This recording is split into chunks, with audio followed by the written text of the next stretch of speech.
Kasih karunia dan damai sejahtera dari Tuhan Allah Bapa kita dan dari anaknya Tuhan Yesus Kristus menyertakan sampai selamanya. Amin.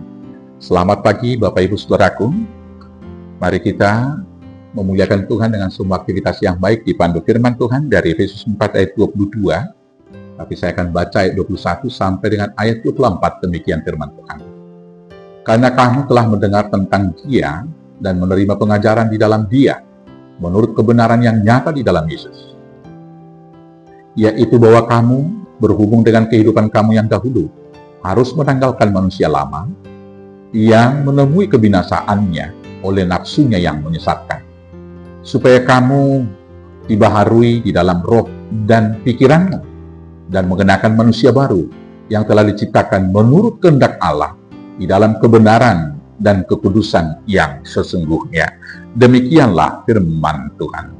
Bapak, Ibu, Saudaraku yang terkasih, konsep hidup baru sudah sering kita dengar. Sesungguhnya momentum hidup baru bagi seorang Kristen adalah ketika dia dibaptiskan.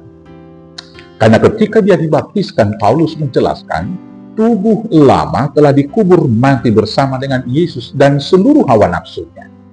Dan tubuh yang baru kemudian dibangkitkan sama seperti Kristus. Sehingga dalam kehidupan keseharian dan hidup bersama, meneladani dan menaruh pikiran dan perasaan yang terdapat dalam Kristus Yesus. Maka seseorang yang telah dibaptis di dalam Yesus, seharusnya dia harus membuang dusta. Saudaraku, hal inilah yang menjadi pergumulan berat bagi kita saat ini, di tengah-tengah aktivitas banyak orang, di dalam media-media sosial, membuat konten-konten yang menarik, apa saja dilakukan, termasuk di dalamnya dusta untuk menarik perhatian orang. Maka dalam zaman era kemajuan, yaitu teknologi dan informatika ini, mari kita berjuang untuk senantiasa membuang dusta.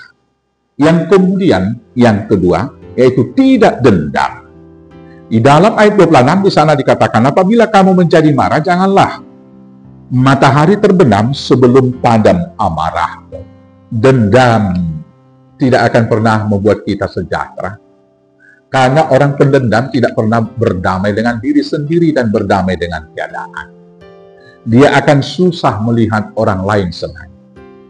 Dan dia akan senang melihat lawan atau orang lain itu susah. Maka orang yang demikian sesungguhnya sudah sakit secara rohani. Maka orang yang telah diciptakan baru harus membuang dendam. Dan kemudian tidak memberi kesempatan pada iblis. Saudaraku, dalam doa Bapa kami, kita berdoa, jauhkanlah kami dari pencobaan. Tetapi ada kalanya orang memberikan kesempatan kepada iblis untuk mencobai dia. Karena itu orang yang diciptakan sebagai ciptaan yang baru harus menutup kesempatan kepada iblis. Jangan kompromi. Di dalam ibadah kita pada hari Minggu yang lalu, yang kemarin dikatakan, bila matamu salah, congkel. Bila tanganmu berdosa, potong. Lebih bagus kehilangan sebagian anggota tubuh daripada seluruh tubuh itu binasa. Maka jangan beri kesempatan kepada iblis. Tidak mencuri. Saudaraku, mencuri sekarang menjadi sangat gampang bagi orang yang menguasai ilmu teknologi. Yaitu dengan membobol rekening orang melalui alat-alat elektronik sekarang. Sekali lagi, jangan mencuri. Yang kemudian orang yang diciptakan baru harus menanggalkan manusia lama, yaitu perkataan kotor. Hal ini juga harus kita perjuangkan terus-menerus. Perkataan kotor secara verbal, tetapi bisa juga secara tertulis di dalam semua media-media sosial yang kita ikuti. Hati-hati dengan ucapan kita. Hati-hati dengan jari kita untuk mengetik, yaitu kata-kata yang kita ucapkan melalui kalimat yang kita sebarkan ke seluruh dunia. Jangan mendukakan Roh Kudus. Saudaraku, semakin banyak orang yang mendukakan Roh Kudus pada hari terakhir ini dengan bersandar kepada pikirannya sendiri, sehingga semakin banyak orang yang ateis dan tidak percaya kepada Tuhan. Hal itu mendukakan Roh Kudus. Dan ketika kita mendukakan Roh Kudus, maka tidak ada lagi pengampunan. Karena orang yang tidak percaya kepada Yesus Kristus tidak akan mendapat jalan kepada kehidupan. Yang kemudian, mari kita membuang semua kepahitan, membuang semua kegeraman, membuang semua kemarahan, dan membuang semua fitnah, sehingga tidak ada lagi pertikaian. Dan sebagai manusia baru, mari kita senantiasa dalam sikap keseharian saling mengasihi, penuh kasih mesra, saling mengampuni, ramah satu dengan yang lain, dan kata-kata yang kita ucapkan adalah kata-kata yang benar, kata-kata yang ramah, kata-kata yang memotivasi, kata-kata yang membangun persekutuan yang rukun.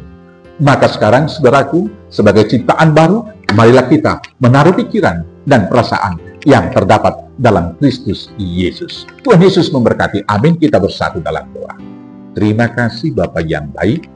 Biarlah kami sebagai ciptaan yang baru senantiasa menaruh pikiran dan perasaan yang terdapat dalam Kristus Yesus. Di dalam nama Yesus Kristus, Tuhan Juru Selamat kami yang hidup. Amin. Selamat hidup baru. Tuhan Yesus memberkati. Horas, horas, horas.